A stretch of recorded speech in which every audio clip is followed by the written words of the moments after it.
It has been 5 days since the Maple Leafs last played, but Chris Johnston, the time off has not changed Mike Babcock's opinion, at least when it comes to his forward lines.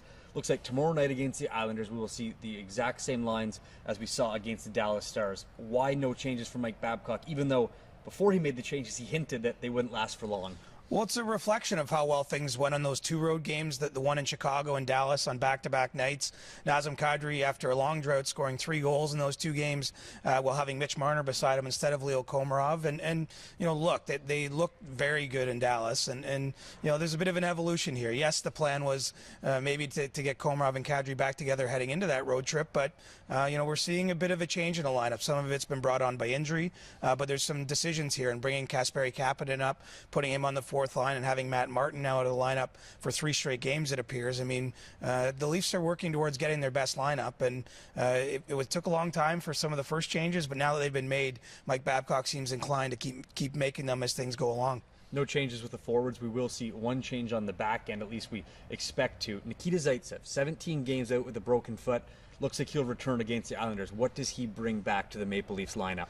Well, the biggest challenge he's going to have, Sean, is that he spent 4 of those weeks he's been gone, 4 of 6 on crutches. So, you know, he hasn't been able to do the lower body conditioning you'd want to do. Obviously, missing 17 games is a big hurdle for any player to jump back through. But he was the Leafs minute leader at the time that he blocked that shot with the inside of his right foot and had a broken bone in his foot back in December. And you know, he helps out the penalty kill where he plays a lot with Ron Hainsey.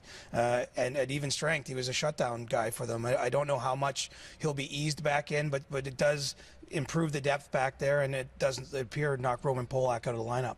Auston Matthews returning to the ice after his All-Star Game appearance.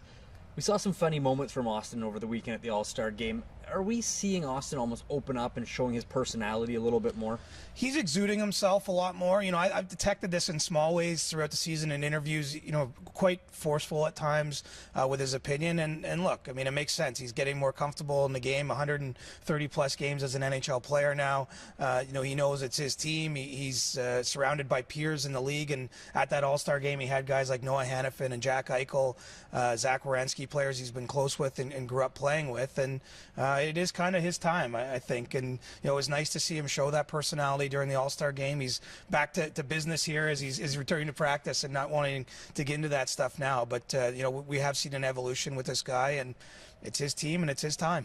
Auston was asked today about recruiting Drew Doughty to the Maple Leafs, and he said, "You guys just won't let that go, will you?" Knowing this market, probably not.